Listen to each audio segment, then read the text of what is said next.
é que veio uma palavra da parte do Senhor, eu tenho certeza disso, absoluta certeza.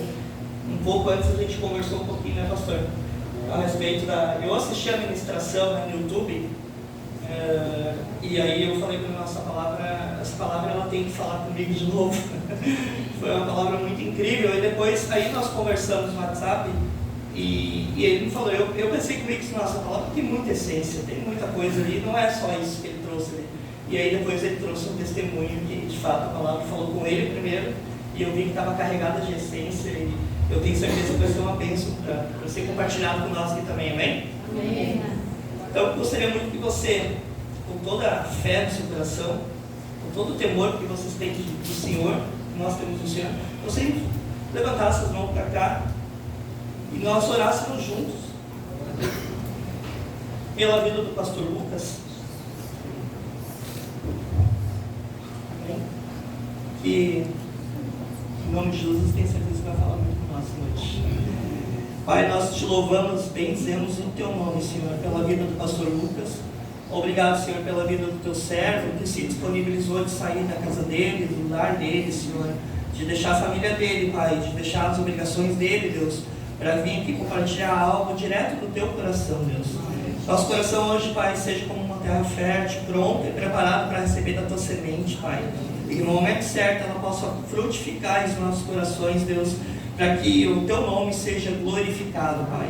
Pai, em nome de Jesus, derrama uma unção, Pai, derrama um poder novo, derrama, Senhor, um óleo novo, derrama, Pai, um óleo sobre a vida do pastor Lucas, Pai, que flua, Pai, no coração dele, tudo que vem do teu trono, Senhor. Em nome de Jesus, nós queremos, Pai, ouvir da tua palavra, Senhor. Fala com nós, Deus, em nome de Jesus. Espírito Santo, peço, Deus, que o Senhor se manifeste nesse lugar de forma poderosa, como nunca aconteceu antes, Pai, para a honra, para a glória e para o louvor do teu santo nome, Deus, em nome de Jesus. Amém, amém e amém.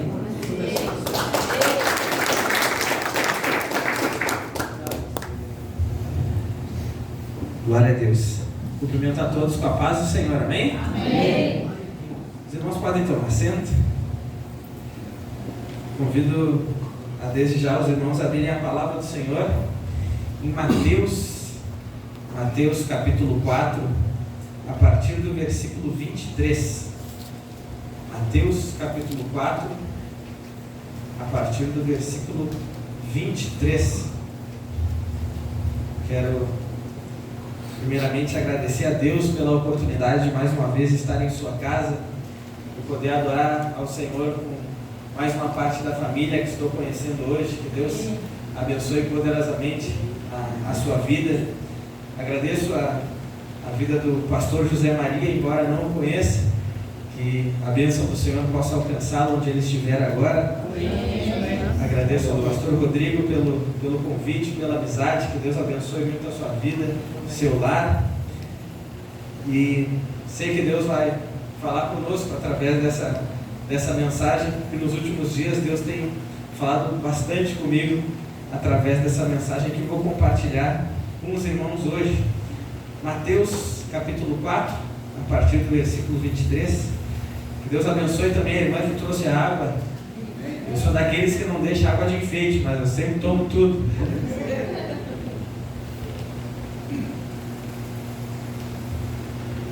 Estou me recuperando um pouco da garganta.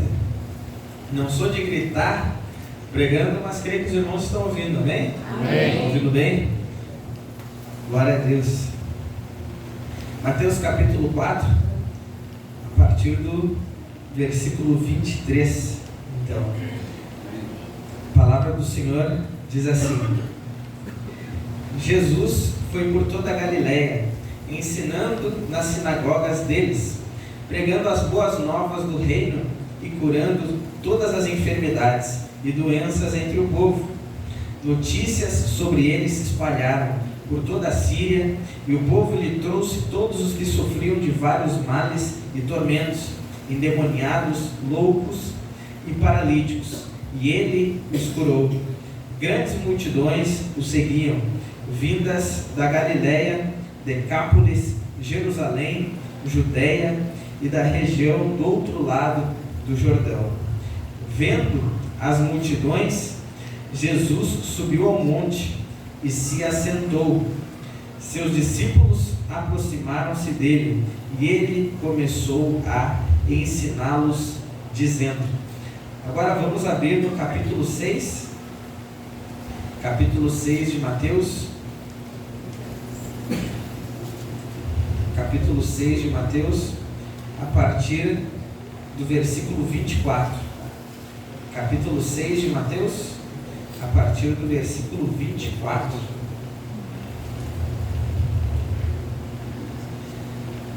Mateus 6, 24.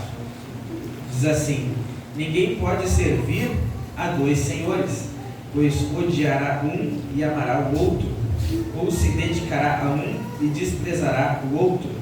Vocês não podem servir a Deus e ao dinheiro. Portanto, eu lhes digo, não se preocupem com sua própria vida, quanto ao que comer ou beber, nem com seu próprio corpo, quanto ao que vestir. Não é a vida mais importante que a comida, e o corpo mais importante que a roupa? Observem as aves do céu. Não semeiam, nem colhem, nem armazenam em celeiros. Contudo, o Pai Celestial as alimenta. Não tem vocês muito mais valor do que elas? Quem de vocês, por mais que se preocupe, pode acrescentar uma hora que seja a sua vida? Por que vocês se preocupam com roupas? Vejam como crescem os lírios do campo. Eles não trabalham nem tecem. Contudo, eu lhes digo que nem Salomão, em todo o seu esplendor, vestiu-se como um deles. Se Deus veste assim a erva do campo, que hoje existe e amanhã é lançada ao fogo, não vestirá muito mais a vocês, homens de pequena fé? Portanto, não se preocupem dizendo, que vamos comer, ou que vamos beber, ou que vamos vestir?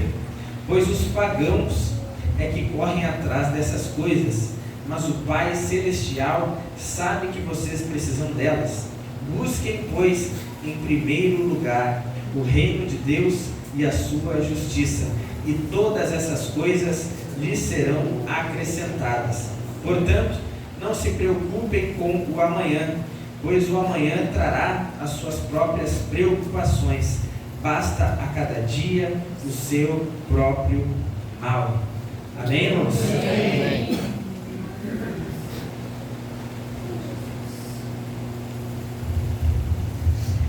Acabei não falando no início, mas eu também trago um abraço da minha esposa, Júlia Chaeda Franco. Trago também um abraço da minha filhinha Noa, 4 anos ela tem, e também dos 2 bebês que a minha esposa está esperando, gêmeos. E foi nesse meio tempo que Deus me deu essa mensagem aqui, porque foi uma alegria saber que eram gêmeos, né? Uma alegria imensa. Só que chegou um dia que a minha esposa teve um pouco de sangramento, e ali a gente foi no hospital e tudo mais. Alguns dias a minha esposa precisou repousar, mas graças a Deus está tudo bem, está tudo no controle do Senhor. Minha esposa está repousando um pouco, mas hoje ela já pôde sair. Aí ela foi na igreja lá onde nós congregamos, que é mais perto, que ela não pode se esforçar muito ainda, só por um tempo, mas fizemos ecografias e graças a Deus os bebês estão ótimos, estão bem, estão crescendo, desenvolvendo. Mas foi nesse meio tempo aí que Deus falou muito forte comigo acerca da ansiedade, porque quando acontece alguma coisa diferente no meio da gravidez, como um sangramento, sempre vem as preocupações, né? E Deus falou poderosamente comigo pela sua palavra, nos trazendo conforto, nos trazendo segurança nele. Então, nós vemos aqui na palavra do Senhor, hoje é Páscoa, né? Mas graças a Deus a irmã que me antecedeu pôde falar da Páscoa e o significado dela, creio que acrescentou a vida de todos nós, porque a mensagem da Páscoa é o que nos dá sentido para estarmos aqui. E quando a gente olha lá para Êxodo, que foi quando teve a origem da Páscoa, nós vimos que enquanto o povo de Deus ia estar em festa, o povo do Egito ia estar de luto, né? Porque o povo de Deus, os hebreus, eles trabalhavam de forma escrava lá no Egito, apanhavam diariamente os homens, né, por uma perseguição que tinha na época, uma opressão, e a Bíblia mostra que Deus derramou 10 pragas sobre o Egito, porque eles tiveram cerca de 430 anos como uma oportunidade de Deus para que eles se voltassem para o Deus verdadeiro, para o Deus de Israel, até mesmo porque Deus havia dado um livramento para eles de serem extintos da terra através da vida do seu servo José, que trouxe ali a interpretação do sonho de Faraó, e através da vida de José, Deus preservou tanto o Egito como as outras nações ao redor ali naquele período difícil, mas o povo acabou não se voltando para Deus, pelo contrário, eles ainda começaram a perseguir o povo de Deus, e Deus ficou muito irado em relação a isso, porque é como Cristo, quando olhou para Saulo perseguindo a sua igreja, que Cristo encontrou ele na estrada de Damasco, mesmo depois de Jesus ter ressuscitado e subido aos céus, e Jesus falou para Saulo naquele momento: Saulo, Saulo, por que me persegues? Sendo que Saulo estava perseguindo o povo de Deus, mas Deus é um Deus que compra as nossas brigas, né? Então naquele momento lá no Egito, Deus também comprou a briga do seu povo, que estava clamando debaixo daquela opressão, e Deus então enviou 10 pragas que eram juízos de Deus sobre aquele povo, e a última praga fez com que o faraó deixasse o povo sair. A última praga era a morte dos filhos primogênitos, os filhos homens mais velhos de cada família, mas Deus alertou o seu povo para que eles passassem ali sangue na volta da porta, aos lados e em cima da porta, porque o anjo da morte, quando passasse e visse o sangue na porta, ele olhasse para aquele sangue, ele saberia que alguém tinha morrido pelos filhos que estavam dentro daquela casa, alguém tinha morrido por eles. E essa era uma grande mensagem que nos reporta lá para o Novo Testamento, que a Bíblia diz que um dos versículos mais conhecidos, né, João 3,16, que diz: porque Deus amou o mundo de tal maneira que deu o seu Filho unigênito para que todo aquele que nele crê não pereça, mas tenha a vida eterna. E João 3,36, mesmo capítulo, enquanto João 3,16 fala de um amor infinito, João 3,36 fala de uma ira infinita, que diz que aquele que se mantém rebelde contra o Filho, sobre ele permanece a ira de Deus.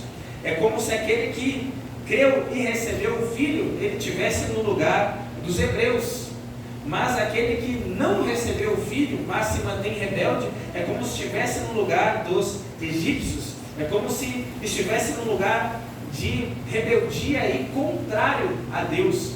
E da mesma forma que Deus amou os hebreus naquele momento e que deu livramento para eles, e eles estavam em festa, os egípcios eles estavam de luto, porque eles estavam debaixo da ira de Deus naquele momento. E Páscoa significa passar por cima. O anjo da morte passou por cima das casas dos hebreus e acabou não entrando lá para ceifar a vida dos filhos, porque quando ele olhava para o sangue, ele pensava: alguém morreu por eles. E assim acontece conosco hoje, alguém morreu por nós. E esse alguém é Jesus, como o próprio João Batista disse: esse é o Cordeiro de Deus que tira o pecado do mundo. Enquanto o Cordeiro lá no Antigo Testamento, né, na origem da Páscoa, também morreu e o seu sangue ficou ao redor das portas, Jesus é o Cordeiro que morreu por nós uma vez, como diz Hebreus, né, de uma vez por todas, o único sacrifício, um sacrifício superior àquele lá do Egito, já é suficiente para aplacar a ira de Deus que antes estava sobre nós. Mas quando nós cremos e recebemos o Filho com F maiúsculo, que é Jesus, nós saímos debaixo da ira de Deus e nos colocamos debaixo do seu amor, no lugar de Filho de Deus. Porque a Bíblia diz, João 1,12, que aqueles que o receberam, deu-lhes o poder de serem feitos filhos de Deus. Então, quando nós recebemos o Filho, que é Jesus, nos tornamos filhos de Deus e nos tornamos discípulos de Jesus. E a gente vê que aqui nessa passagem, Jesus, ele estava operando muitos milagres pessoas vinham de longe para ir ver ou para se beneficiar da obra que Jesus estava realizando, porque a Bíblia diz que os enfermos vinham, até mesmo paralíticos, aqueles que eram possessos por espíritos malignos e até mesmo aqueles que tinham problemas psicológicos, todos esses eram trazidos até a presença de Jesus, porque todos estavam reconhecendo que Jesus tinha um poder sobrenatural na sua vida, e a Bíblia diz que Jesus curava todos. Então, independente da doença que a pessoa tinha, independente do problema que a pessoa tinha, aquela pessoa era curada. Tamanho poder que estava sobre a vida de Jesus. Só que aí a Bíblia vai dizer que num determinado momento, Jesus ele olhou para aquela multidão e ele decidiu subir a montanha. E quando Jesus faz isso, é como se Jesus estivesse fazendo uma peneira.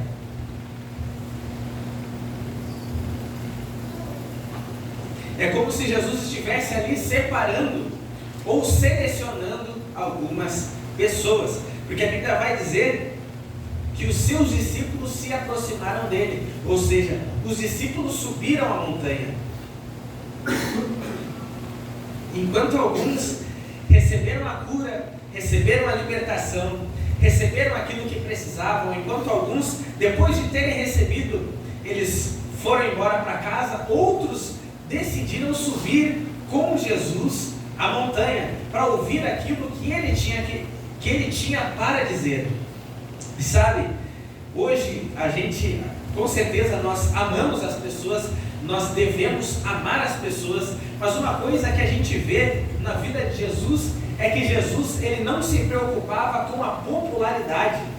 Jesus ele não se preocupava com a quantidade de pessoas que o estavam seguindo. Jesus ele jamais abria mão da verdade para agradar a maioria. Muito pelo contrário, a gente vê que Jesus ele foi afunilando cada vez mais o seu ensinamento, até que ele pudesse selecionar cada vez mais aqueles que eram realmente verdadeiros, aqueles que realmente haviam se entregado totalmente a ele.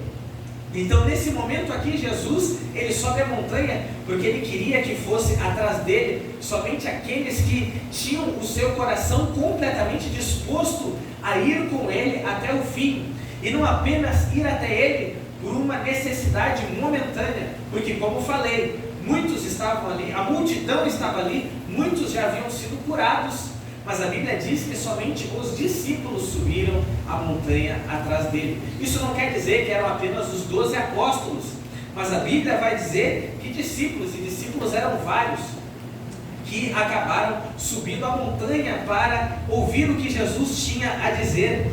E fica esse questionamento de Deus para nós nessa noite. Quem somos nós? Nós somos a multidão que vai até Ele somente por uma necessidade pontual, mas depois que Ele resolve o nosso problema no casamento, depois que Ele nos cura fisicamente, ou depois que Ele traz uma cura interior, depois que a gente recebe de Deus aquilo que a gente tanto queria, a gente simplesmente vira as costas e vai embora e se dá por satisfeito? Ou a gente vai atrás dele e persevera até o fim? Porque a gente vê que muitas vezes alguns estavam apenas atrás da bênção, mas haviam outros que estavam atrás do abençoador. Porque Jesus ele também curou alguns leprosos, que eram 10. Só que a Bíblia mostra que somente um continuou, somente um voltou até ele. E Jesus perguntou para ele: mas não foram 10 aqueles que foram curados? Não eram 10? Por que apenas você voltou? E sabe, a gente precisa ir até o fim. A gente não pode simplesmente receber de Deus aquilo que a gente queria e depois virar as costas e seguir a nossa vida, mas a gente precisa continuar e perseverar no caminho do Senhor. Quem está entendendo, levanta a mão. Amém. A gente não pode se dar por satisfeito apenas com uma coisa que a gente recebeu dele, mas a gente precisa continuar, porque ele deve ser o motivo. Por mais que a gente chega em Jesus, e todos nós chegamos em Jesus, a maioria pelo menos chega em Jesus por causa de uma necessidade, por causa de um sofrimento que está vivendo. A maioria, como Muitas vezes a gente já ouviu, creio que já ouviu, né? Que alguns vêm pelo amor, outros vêm pela dor, né? Mas eu vejo que a maioria de nós vem realmente por causa da dor, por causa de algum sofrimento, por causa de alguma necessidade. E ainda que seja por interesse, o start, o primeiro passo, Deus é tão maravilhoso e gracioso que Ele nos recebe. Ainda que no começo seja só por interesse, por causa de uma doença, por causa de algum problema, mas no meio desse caminho, no meio desse processo em que Ele vem e responde e atende à nossa necessidade, a gente precisa aprender a amá-lo. A gente precisa aprender a amar quem Ele é, porque quando a gente ama quem Ele é, aí a nossa fé não é uma fé temporária, mas é uma fé que persevera até o final. Então Jesus subiu a montanha, alguns não subiram, mas a Bíblia mostra que os discípulos subiram e foram atrás dele.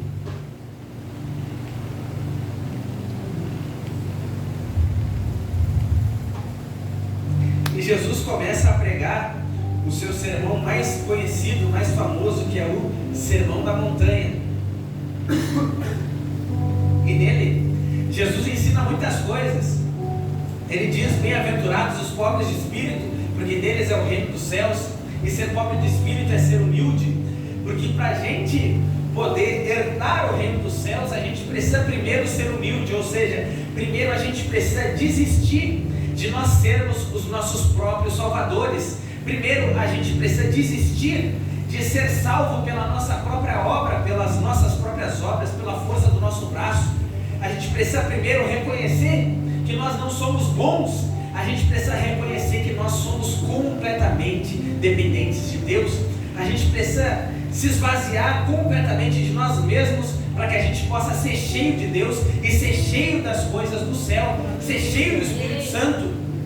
Então, o céu só se abre para aquele que já se esvaziou de si mesmo, para aquele que é humilde e reconhece que as suas próprias obras não salvam, para aquele que sabe que não é bom o suficiente, para aquele que reconhece que é pecador, que é falho, para aquele que reconhece que precisa de misericórdia, que precisa de perdão, para aquele que reconhece que precisa do perdão de Deus. Então Jesus começa assim o Sermão da Montanha, e esse sermão iria durar ali uns 3 capítulos. Ele começa assim porque uma pessoa jamais receberia o resto se essa pessoa não fosse humilde. Enfim, nessa pregação, nesse Sermão da Montanha, ele fala de várias coisas, até chegar o momento em que Jesus vai falar sobre ansiedade. E quando ele vai falar sobre ansiedade, primeiro ele começa a dizer assim. Primeiro ele diz: ninguém pode servir a 2 senhores. No versículo 24 do capítulo 6, ninguém pode servir a 2 senhores, pois odiará um e amará o outro. E ele fala que não tem como servir a Deus e as riquezas. Outra versão fala mamon no lugar das riquezas. Aí ele continua dizendo: portanto, eu lhes digo, não se preocupem com sua própria vida.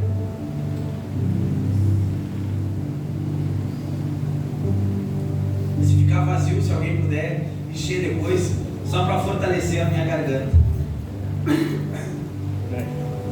Muito obrigado. Sem palavras, muito obrigado. Não vai perder o seu galardão. Glória a Deus. Então, Jesus fala que é impossível servir a 2 senhores, e depois ele diz: portanto, eu lhes digo, não se preocupem com sua própria vida. E quando ele fala isso, ele vai começar a falar sobre ansiedade.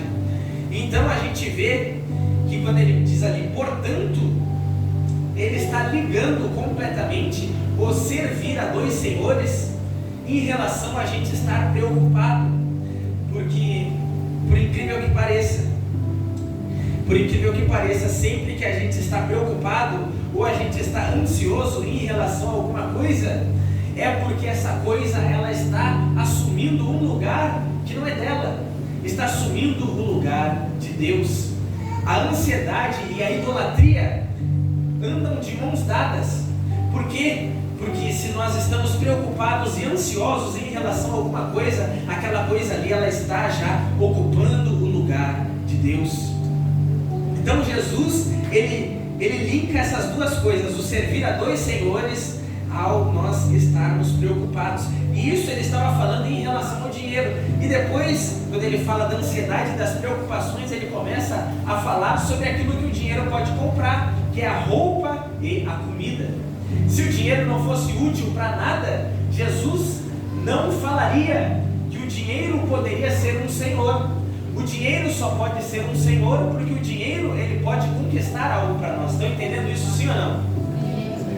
Jesus só fala que o dinheiro pode ser um senhor porque ali depois ele vai falar que a preocupação e a ansiedade, a causa dela é o comer ou o vestir. Então, sim, o dinheiro ele pode ser um ídolo, ele pode ser um Deus com D minúsculo para alguém. E quando a gente se preocupa demais com alguma coisa, pode ser que não seja dinheiro, pode ser que não seja algo que o dinheiro possa comprar, mas independente disso, sempre que algo está tirando a nossa paz, está nos trazendo preocupação e ansiedade, aquilo ali está ocupando um lugar que não é seu, está ocupando o lugar de Deus. E aí Jesus diz assim, portanto eu lhes digo, não se preocupem com a sua própria vida, quanto ao que comer ou beber, nem com o seu próprio corpo, quanto ao que vestir. Aí Jesus diz assim, não é a vida mais importante que a comida, e o corpo mais importante do que a roupa? E por que Jesus está falando disso? Porque os seus discípulos que estavam seguindo ele, os discípulos eles viam milagres todos os dias. E digo mais, não era assim, ver um cego enxergar hoje, um mudo falar amanhã, no outro dia alguém ressuscitar, e no outro dia alguém ser liberto. Não, tudo isso acontecia no mesmo dia, era um milagre atrás do outro, e era questão de segundos ou questão de minutos, e isso acontecia toda hora, todos os dias, era uma rotina. Inclusive os seus discípulos já estavam sendo instrumentos do próprio Cristo, instrumentos de Deus para operar esses milagres. E sabe, mesmo as coisas mais extraordinárias, como os milagres, se a gente vive isso todo santo dia, vai acontecer que num determinado momento a gente vai se acostumar com isso, por incrível que pareça. Hoje pode ser que a gente não pense, pode ser que a gente pense assim, não, se eu ver alguém ressuscitar eu nunca mais vou esquecer, se eu ver um milagre diante dos meus olhos eu nunca mais vou esquecer, ok? Mas se tu vê milagre todos os dias, pode ter certeza que um milagre ou outro tu vai acabar esquecendo. Por quê? Porque a gente tem dentro de nós algo que é a gente se acostumar e a gente se adaptar, a gente se acostuma com aquelas situações. Eu digo isso até mesmo pela experiência do povo no deserto. Eles viram 10 pragas que foram lançadas no Egito. Eles viram isso, por mais que fosse de longe, por mais que o seu próprio povo, o povo de Deus, não sofresse as pragas, eles viram as pragas sendo lançadas no Egito. E mais, eles viram o mar se abrir diante dos olhos deles. Ou seja, era milagre, milagre, milagre. E mais, Deus, todos os dias, Deus tirava água da rocha. Não era chuva. Deus poderia fazer chover no deserto, sim ou não? Já seria um milagre, sim ou não? Sim. Só que, para que ficasse com mais cara de milagre, Deus tirava água de uma rocha que não tinha nenhum espaço vazio dentro. Está entendendo? Uma rocha espessa, ou seja, não tinha nada ali dentro. Eles sabiam que não tinha água dentro daquela rocha. Eles sabiam que era milagre de Deus fazer a água sair dali. Estão entendendo isso, sim ou não? Sim. Eles sabiam que era milagre. Eles eram alimentados com o maná todos os dias. Eles não trabalhavam, eles não plantavam, até mesmo porque eles estavam caminhando no deserto. Mas todos os dias que eles saíam da tenda, abriam ali, tiravam a cortina ali, eles saíam da sua tenda, da sua barraca, eles olhavam e lá estava o maná disponível para eles. Isso não era uma semana, não era duas, não era um mês, mas isso foi durante 40 anos. Era milagre o tempo todo. A roupa deles crescia de acordo com o corpo da criança. A roupa deles não envelhecia. O calçado crescia de acordo com o pé que crescia também. Deus sustentava eles, ou seja, era milagre todos os dias. Mas ainda assim eles reclamavam, sim ou não? Sim. Ainda assim eles duvidaram, sim ou não? Sim. Ou seja, mesmo os milagres a gente pode se acostumar. E os discípulos, eles também se acostumaram com os milagres. Aí sabe o que aconteceu? Aconteceu que a vida comum do lar, como o apóstolo Pedro escreve nas suas cartas, a vida comum do lar, a vida cotidiana, bateu na porta da consciência dos apóstolos. E aí eles olharam para si. Eles não tinham prestado atenção nisso ainda, mas eles olharam para si, e quando eles olharam para eles pensaram assim: olha, a gente está seguindo Jesus já faz meses, ou mais de um ano, e eu ainda estou com a mesma roupa.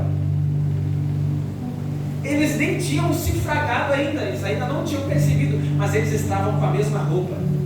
E eles começaram, provavelmente Pedro começou a pensar, porque é o único que a Bíblia deixa de forma clara que era o único que era casado. Pode ser que os outros fossem, não sei, mas Pedro, a Bíblia deixa claro que era casado, tanto porque ele tinha sogra, como também porque mais tarde Paulo escreve nas suas cartas dizendo que ele e Barnabé, eles também tinham direito de se casarem com uma mulher de Deus e viajar em missões, assim como Pedro também tinha sua esposa que acompanhava ele em missões. Então é claro que a Bíblia deixa que Pedro era casado. Então Pedro poderia pensar: como será que está minha esposa em casa? Eu estou aqui no ministério faz tempo, estou seguindo Jesus, mas era eu que colocava o alimento, colocava o pão e o peixe na mesa. Como será que está minha esposa? Como será que está minha sogra? Ela foi curada, mas como será que está a situação delas lá em casa? Como será que está? Então, as preocupações da vida natural começaram a entrar na consciência deles. E eles começaram a pensar: eu estou com essa mesma roupa. Que roupa que eu vou vestir amanhã? Será que essa roupa não vai envelhecer? Como será que vai estar? Será que a gente vai ter o alimento amanhã para comer? Porque a Bíblia mostra que mesmo depois de Jesus multiplicar pão e peixe, ainda assim os discípulos estavam preocupados com comida. Ou seja, mesmo vivendo uma vida de milagres, ainda assim é possível uma pessoa se acostumar e a pessoa começar a se preocupar com as coisas mais básicas da vida real, da vida natural. Estão entendendo? Então os apóstolos, eles começaram a ficar preocupados e ansiosos e começaram a pensar: como será que está a minha família? O que será que a gente vai comer amanhã? Que roupa eu vou vestir? Como será que está a situação? Então as coisas mais simples e básicas começaram a preocupar eles. Então Jesus começou a ensinar isso. Não se preocupem com a sua própria vida, quanto ao que comer ou beber. E aí Jesus ensina algo extraordinário. Ele diz assim: não é a vida mais importante do que o alimento? E o que Jesus está ensinando aqui? Ele está perguntando assim: quem foi que deu vida para vocês? Eu pergunto para vocês: quem foi que nos deu vida? Jesus. Quem foi que nos deu vida? Jesus. Deus, Jesus, enfim, Jesus é Deus. Então, foi Deus que nos deu vida, ok? E Jesus está ensinando aqui: o mesmo Deus que deu vida, que é algo que só Ele pode dar, e que é um milagre, porque um homem, ele não pode criar a vida do nada. Até hoje a ciência não consegue explicar de uma forma sem dizer que não é divina. Tem suas explicações lá, mas eles não chegam a conclusão nenhuma. Até hoje a ciência não consegue explicar completamente qual é a origem da vida, porque para achar uma resposta para isso, eles sempre partem do pressuposto que existia algum organismo vivo. Estão entendendo isso? Porque eles não conseguem explicar, mas a gente sabe, a vida tem a sua origem em Deus. Deus é o autor da vida. E Jesus está ensinando aqui: se Deus fez o milagre da vida, se Deus te deu o milagre da vida, que é algo divino que só Ele pode dar, o que é para Deus dar comida para manter essa vida? Estão entendendo?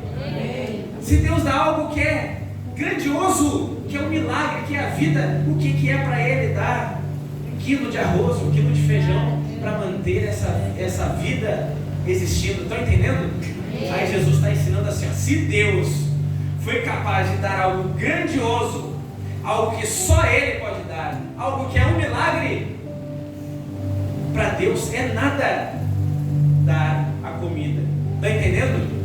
Então Jesus está ensinando assim, ó. Se Ele deu aquilo que é mais difícil dar, aquilo que é fácil, Ele também pode dar. Então não se preocupem com isso.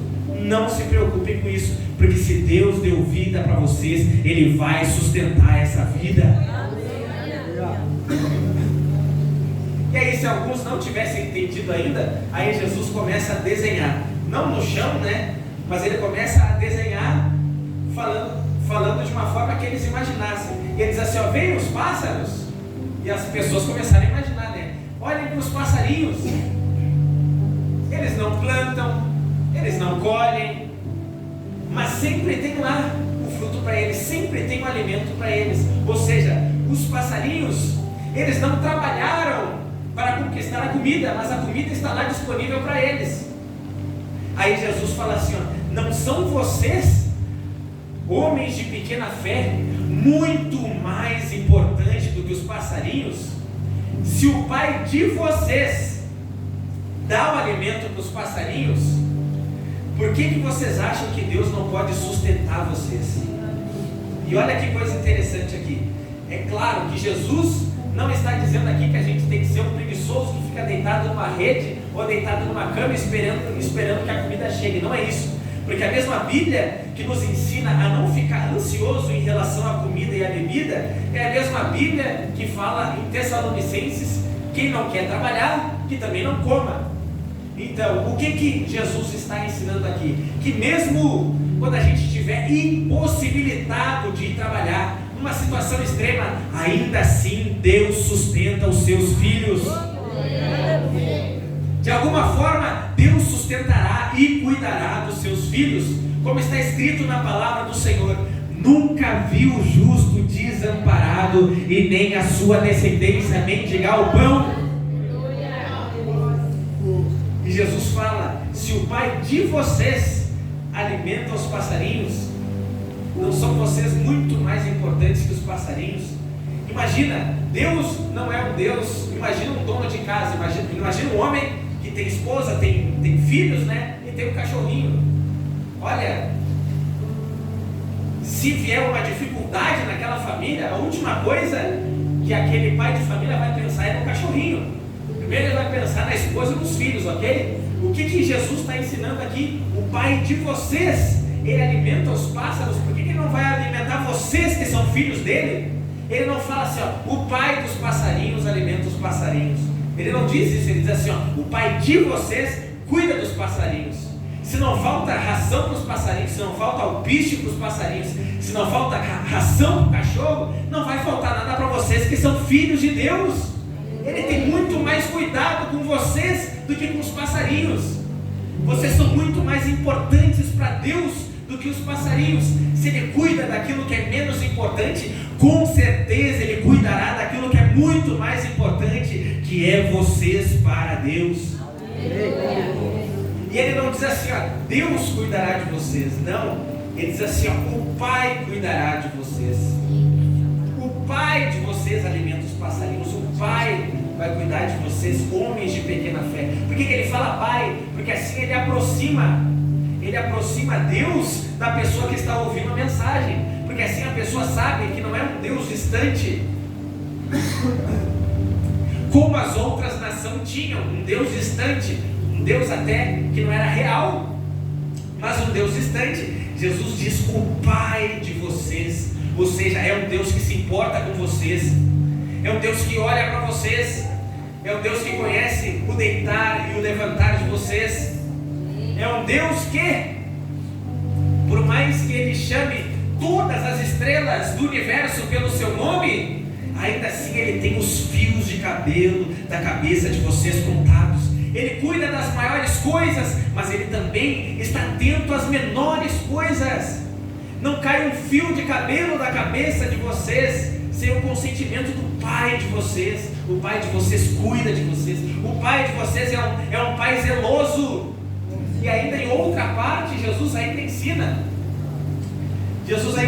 que se os pais da terra dão bons presentes para os seus filhos, por acaso o Pai não dará o Espírito para aqueles que lhe pedirem? E olha só, Jesus ainda tinha falado Jesus ainda disse que não há ninguém que seja bom, só há um que é bom, que é Deus.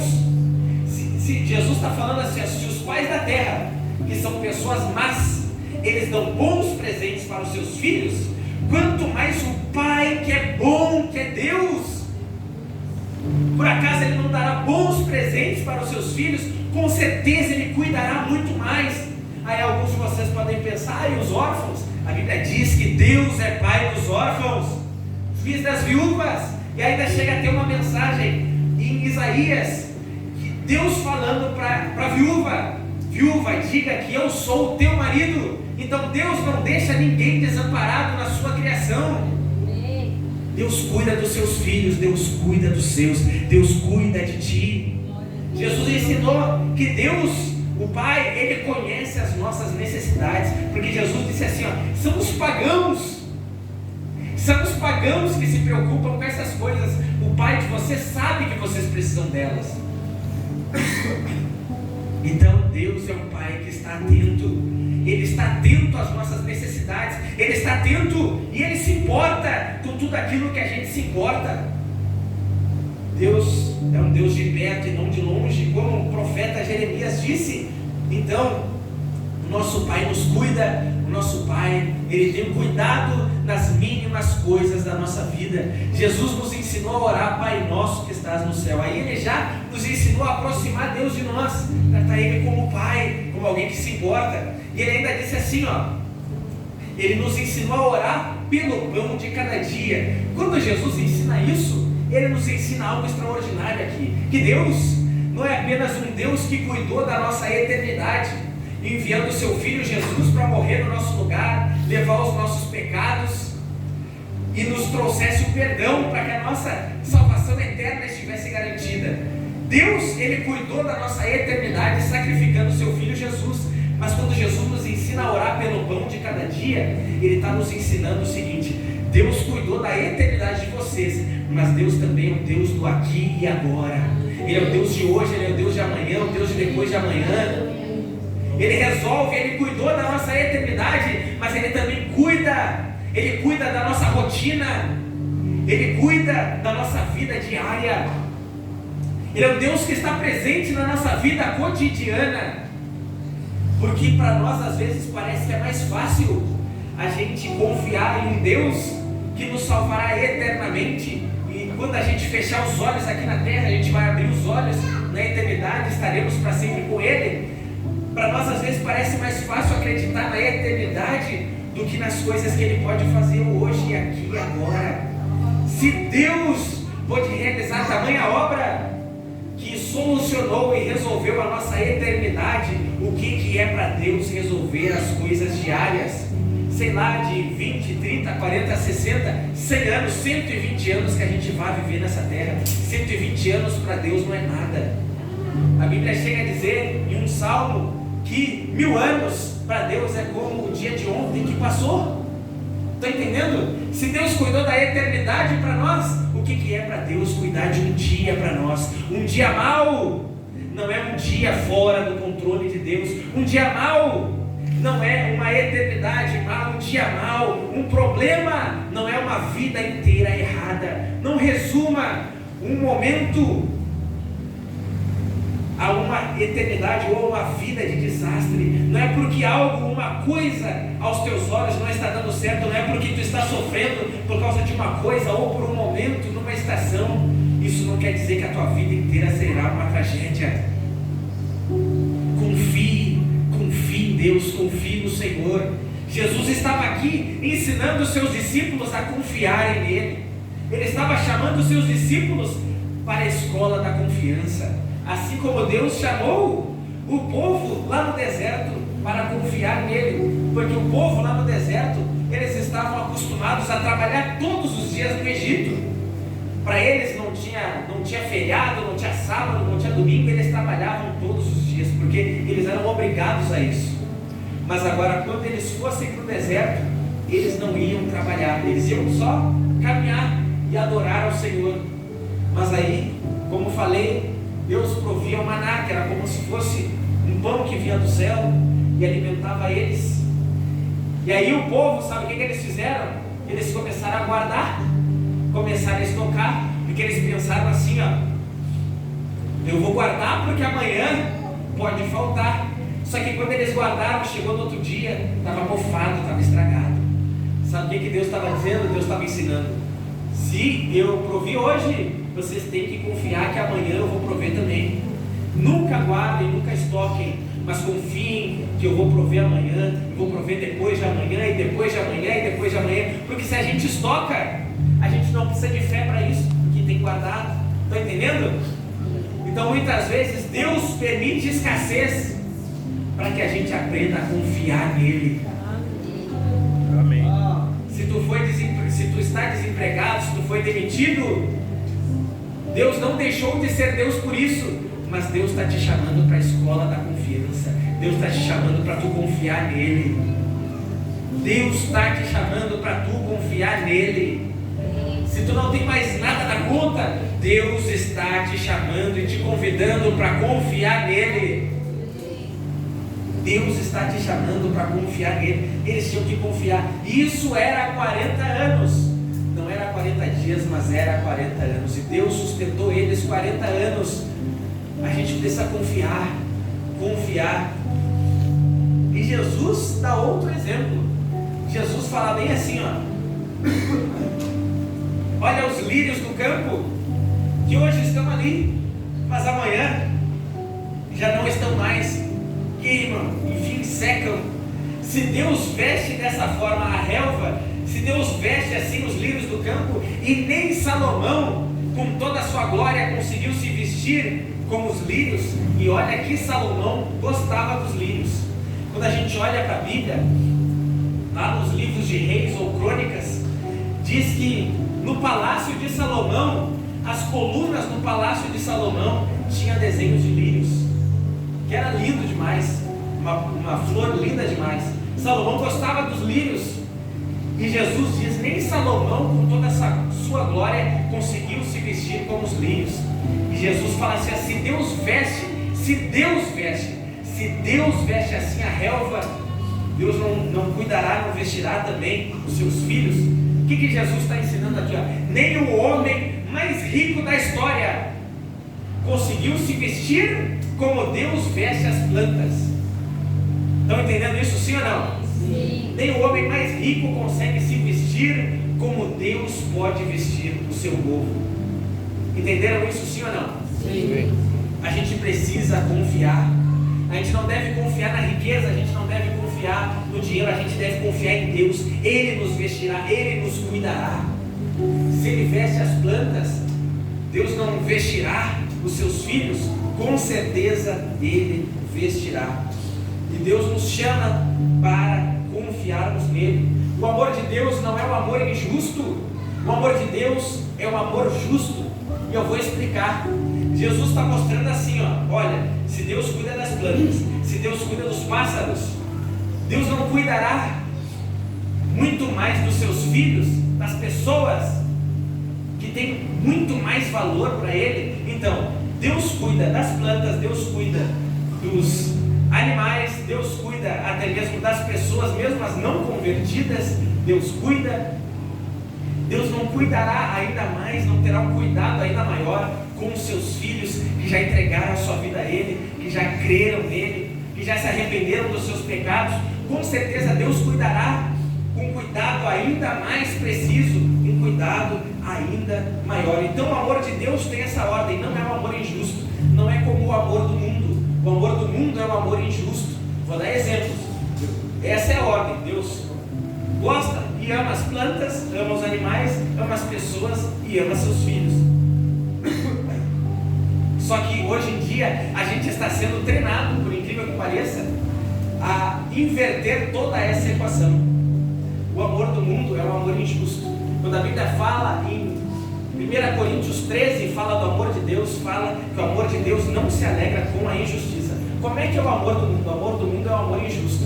Vocês, olha só, vê se não acontece uma coisa dessa. Tem pessoas que pegam um cartaz ou tem uma reportagem lá que começa a falar assim: a Amazônia está em chamas, tem que cuidar das plantas, tem que cuidar do meio ambiente. Quem já viu isso, levanta a mão. E claro, a gente tem que cuidar, tem a sua importância. A Bíblia fala em Apocalipse que no dia do juízo, Deus destruirá os destruidores da terra. Então, mesmo o meio ambiente tem a sua importância para Deus, não é o mais importante, mas tem a sua importância. Ok, tem que cuidar das plantas. Aí, depois tem os defensores dos animais, né? E sim, os animais têm a sua importância sim, mas tem pessoas que tratam os animais melhor do que gente. Trata cachorro melhor do que gente, né? Enfim, mas os cachorros, os animais têm a sua importância, porque a Bíblia mostra que o justo tem cuidado dos animais. Isso está em Provérbios. Só que as mesmas pessoas que protestam em relação ao meio ambiente, as mesmas pessoas que protestam em relação à proteção dos animais e nem comem carne por amor aos animais, são as mesmas pessoas que protestam querendo a morte de crianças no ventre. Sim ou não?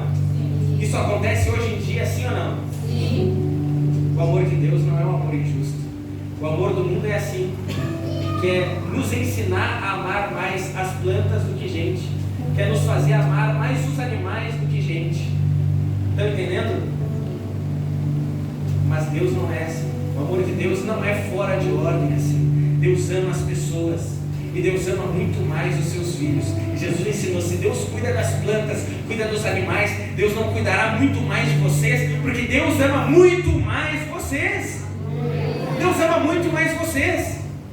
Deus ama muito mais vocês. Por causa do pecado do homem, Deus ia destruir toda a terra na época de Noé. Os animais não pecaram, as plantas não pecaram, mas Deus ia resetar tudo por causa do pecado dos homens. Porque para Deus o que mais importa são as pessoas. O que importa para Deus mais são as pessoas. Então Deus te ama muito mais do que Ele ama os animais ou as plantas. Ele com certeza cuidará de ti. Já estou finalizando, irmão, sabe? Eu estava, como falei, né, em relação à gravidez da minha esposa, eu estava preocupado em relação aos meus filhos. E isso estava me deixando um pouco ansioso por causa da gravidez e tudo mais. Mas Deus me ensinou através dessa mensagem a confiar nele. E com certeza Ele ama os meus filhos. E antes desses filhos serem meus, primeiro são dele. A Bíblia fala no Salmo de número 139 que de uma forma assombrosa, diz uma versão bíblica, uma forma especial, assombrosa, de uma forma extraordinária, Deus nos teceu no ventre da nossa mãe. E Deus está realizando a obra no ventre da minha esposa em relação aos nossos filhos. E eu preciso confiar que Deus vai abençoar a gravidez da minha esposa até o fim, que Deus sempre terá cuidado. E independente do que acontecer, esses filhos são dele antes de serem meus. E a gente precisa confiar no Senhor. Fazem 13 anos que eu vivo integralmente no ministério, servindo a Deus, sem trabalhar com outra coisa, ter uma outra renda, mas simplesmente confiando. E sabe, irmãos, não foi fácil no começo e até hoje não é fácil, mas é a escola da confiança. E conforme o tempo passa, a gente aprende a confiar no Senhor. E eu lembro que lá no começo foi um grande desafio para mim e para minha esposa, para a nossa família. Quando ainda era somente eu e ela, a gente passou por várias dificuldades. As coisas mais simples, por incrível que pareça, eu não podia fornecer para minha esposa um sorvete, um churrasco, um churrasco no domingo. Comprar uma roupa que ela gostasse, muitas vezes eu não pude, porque quando tu vai viver no ministério, primeiro Deus, Ele te ensina a confiar. E Deus, Ele não tem compromisso com a nossa vaidade, mas Ele tem compromisso com a nossa necessidade. Aquilo que é necessário, Ele vai prover, mas aquilo que é a mais, pode ser que um dia Ele forneça, porque Ele é dono de todo ouro e de toda prata, como está escrito em Ageu. Mas tudo tem o seu tempo. Deus só nos fornece coisas quando essas coisas não forem nos roubar dele. Enfim, Mas Deus nos chamou para a escola da confiança, então. E sempre foi Deus que me vestiu. E eu lembro que eu ia numa igreja, congregava numa igreja que tinha alguns jogadores de futebol lá. E eu lembro que tinha um deles que olhava para mim e dizia assim: "Bah, nem o Messi se veste que nem tu. Ah, olha a tua roupa, gostei muito da tua roupa, que estilo." A gente se vestia de uma forma diferente porque era uma igreja um pouco mais tradicional, era terno e gravata, e eu estava sempre alinhado assim, né, com terno e gravata e tudo mais. Mas o terno era do brechó, a gravata era da doação da obra missionária da igreja, o sapato era da doação, apareceu lá, era o meu número, e eu ficava lá engraxando ele para parecer novo. Era tudo doação, era tudo ou de brechó ou doação. E a gente vê que Jesus falou: se Deus veste assim a relva que está aí hoje, amanhã não estará, Deus não vai vestir também os seus filhos. Então era Deus que me vestia e até hoje é Ele. Deus cuida dos seus. E quando é Deus que faz, Deus sempre procura fazer o melhor. Deus sempre procura fazer o melhor. Então confia. Nós passamos por algumas dificuldades, mas graças a Deus, Deus sempre proveu. Ainda que fosse arroz, um bolinho de arroz de leite de sobremesa, mas isso eu falo brincando, né? Mas só para dizer que ainda que às vezes fosse o básico do básico, ainda assim Deus sempre nos abençoa, Deus sempre vai cuidar dos seus filhos. Confie no Senhor. Jesus enviava os seus discípulos, os apóstolos, e Jesus dizia: não levem 2 túnicas, não levem comida a mais, não levem 2 sandálias, não levem nada do estoque, não levem nada de reserva, porque vocês precisam confiar que no meio da missão o Pai vai prover, Deus vai abençoar, Deus vai prover. Vocês precisam aprender a confiar. Então confie no Senhor. Se vocês confiaram a Ele a sua eternidade, e vocês acreditam que se vocês morrerem hoje, vocês viverão eternamente com Deus, com o Pai, a eternidade está garantida. Por que não crer que amanhã Deus proverá? E depois de amanhã Deus proverá? Por que não crer que aquela conta que quem sabe está um pouco atrasada, Deus não vai prover também? Deus vai fazer, Deus faz. Simplesmente faça a sua parte, trabalhe com excelência. Se está desempregado, procure, mas confie, não perca a sua paz por causa disso. Se coloque de pé em nome de Jesus. Em Romanos capítulo 8, Paulo nos ensina algo extraordinário. E ele diz assim, se Deus não poupou nem mesmo o seu filho, mas entregou ele para morrer por nós, Deus não pode, como ele, como filho, nos dar também todas as outras coisas? Se Deus deu o que era mais difícil ser dado, que era o filho, se ele foi capaz de dar o maior bem que ele tinha, que era o filho, o que é para ele dar o resto? Estão entendendo? Amém. E isso nos ensina muito a confiar em Deus. Não perca a sua paz, não se preocupe com coisas dessa terra. Na pior das hipóteses, a gente morre e a gente vive a eternidade com Deus. Paulo falou que ele gostaria, ele falou: eu gostaria de estar com Cristo, porque eu sei que é muito melhor, porque o morrer é lucro, e o viver é Cristo, viver está ganho.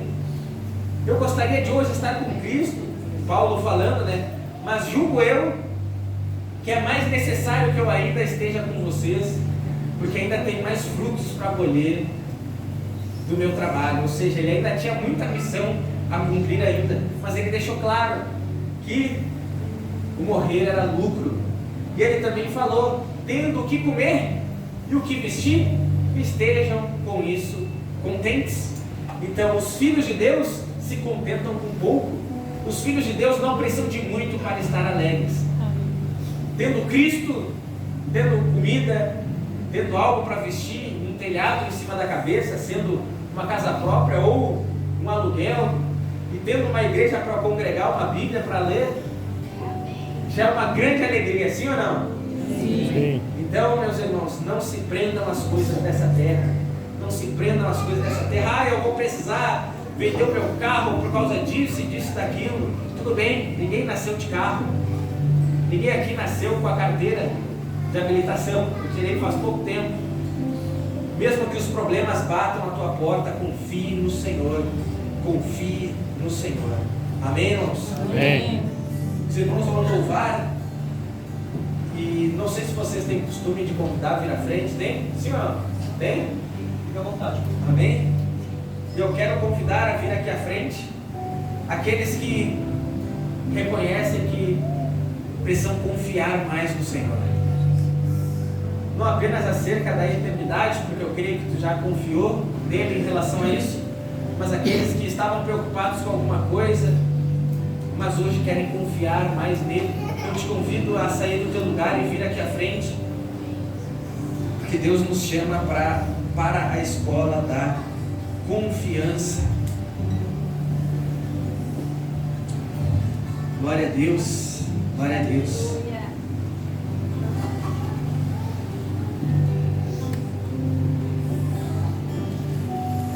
Eu também vou à frente. Eu também preciso aprender a confiar mais no Senhor. Quem aqui já viveu um milagre de Deus, levanta a mão. Quem aqui já viu um milagre? Alguém que já viu assim, ó, só Deus podia fazer isso, levanta a mão bem alto. Imagina se Deus fez isso. O que é para Deus fazer algo que nem é um milagre, algo natural? Então aprenda a confiar no Senhor. Os irmãos têm um louvor que possam louvar junto com a igreja. Eu gosto, aquele louvor, em teus braços é o meu descanso. Se pudesse ser aquele ali, pode ser aquele? Bênção demais. Bênção demais. E olha o Senhor, olha o Senhor.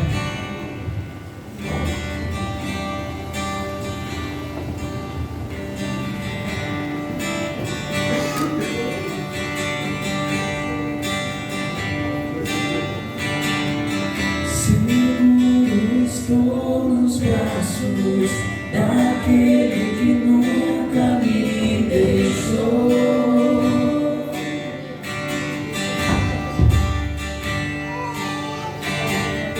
Seu amor perfeito sempre esteve repousado em mim.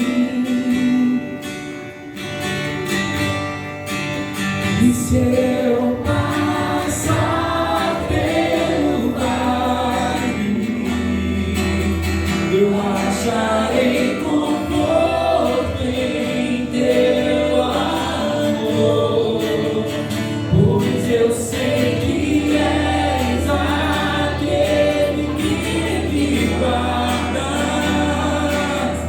me guarda.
Recaio de novo em tuas mãos,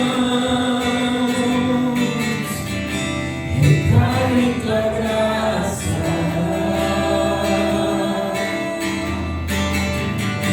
recaio de novo em tuas mãos. E se eu passar pelo vale, eu acharei conforto em teu amor, pois eu sei que és aquele que me guardas e guardas. Em seus braços é o meu descanso. Em seus braços é o meu descanso. Em teus braços é o meu descanso. Em teus braços é o meu descanso. Ore comigo.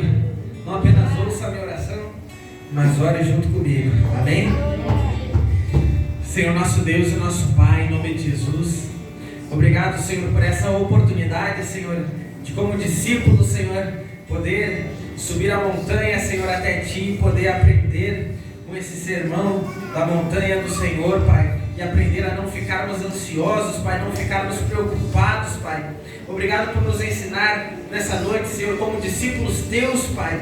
Obrigado, Senhor, em nome de Jesus. Manda embora, Senhor, toda preocupação, toda ansiedade, Pai.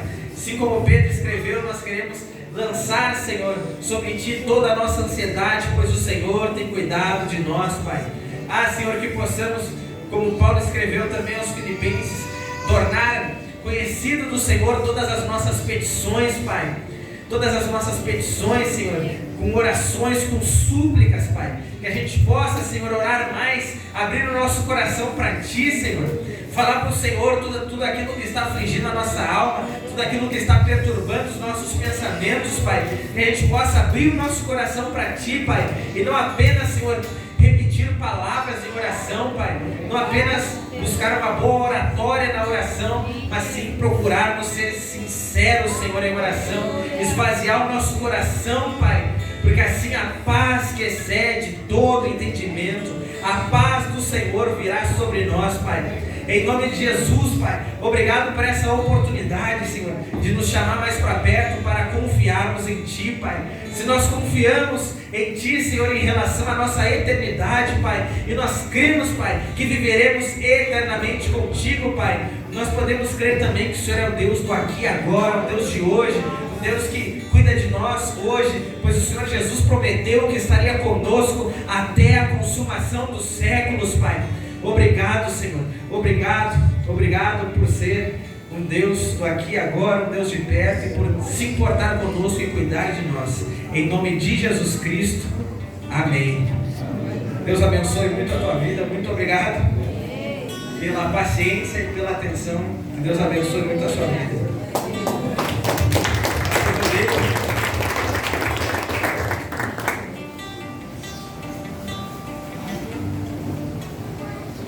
Glória a Deus. Irmãos, antes de entregar o microfone, fazem 13 anos que eu sirvo ao Senhor, como eu falei, né? E Deus me deu alguns livros nesse meio do caminho. Deus me chamou para o Ministério do Ensino, e aí eu escrevi alguns livros, que são alguns devocionais, que é Devocional Primícias. É uma coleção. E eu trouxe hoje alguns exemplares. Cada livro desse tem umas 33 mensagens devocionais, que são como a pregação de hoje, mas são mais reduzidas, mais curtas, né? As mensagens. E os irmãos que quiserem adquirir o livro, é R$19,90 apenas o livro. E isso vai estar contribuindo bastante para que a gente possa continuar servindo ao Senhor, e vai contribuir bastante para nossa família também.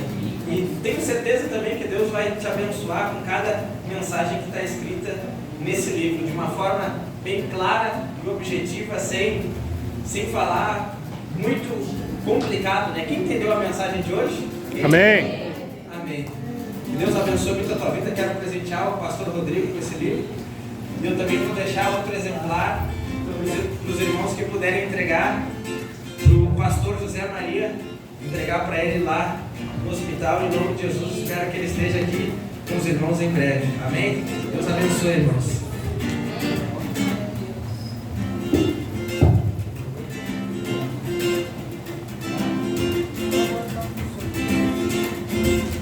Vamos lá, igreja.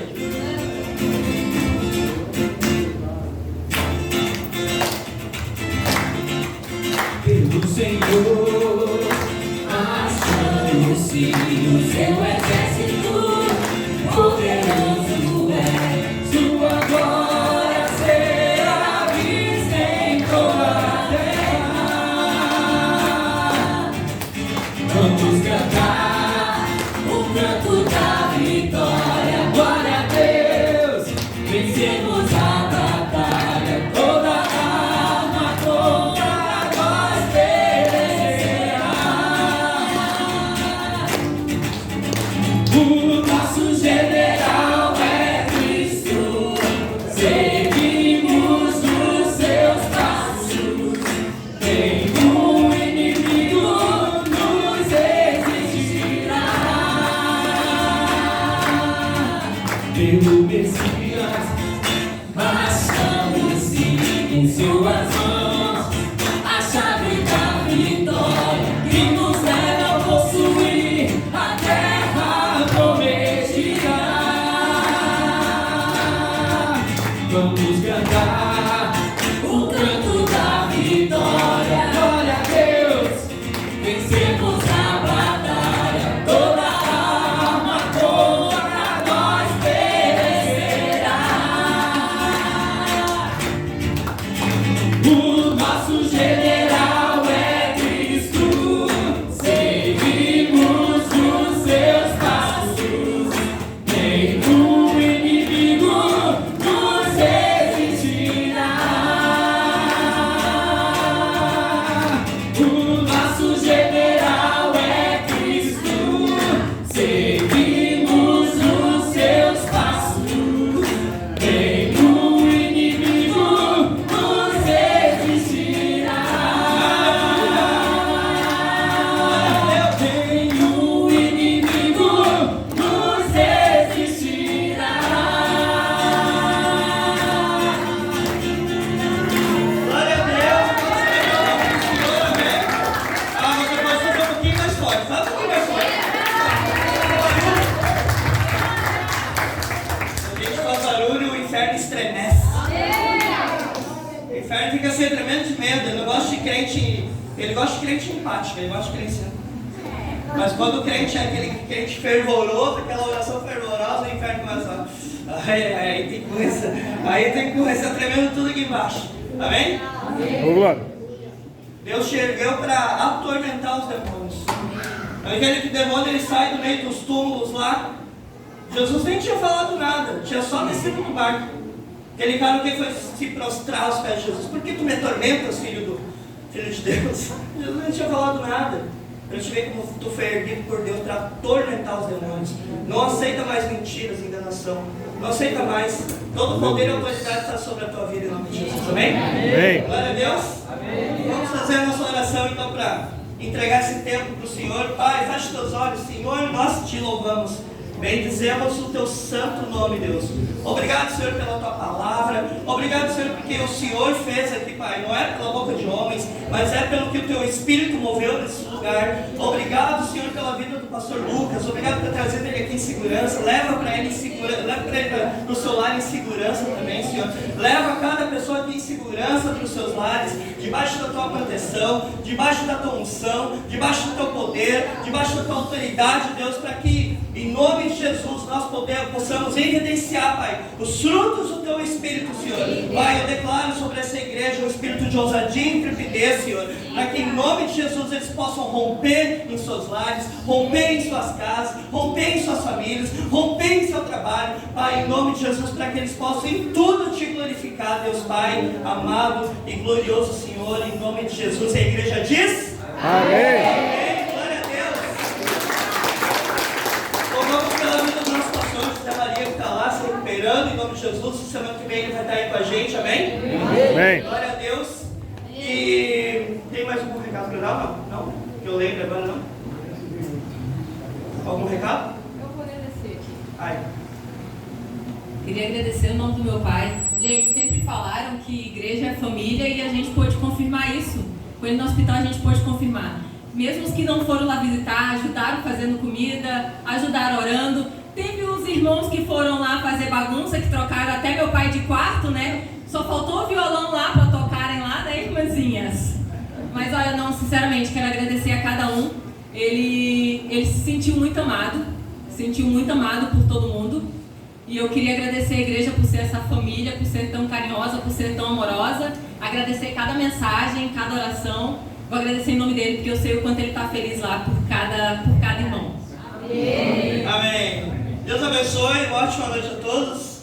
Amém. Não saio daqui sem pelo menos cumprimentar 3 pessoas. Amém? 3 pessoas. Um abraço. No mínimo 3.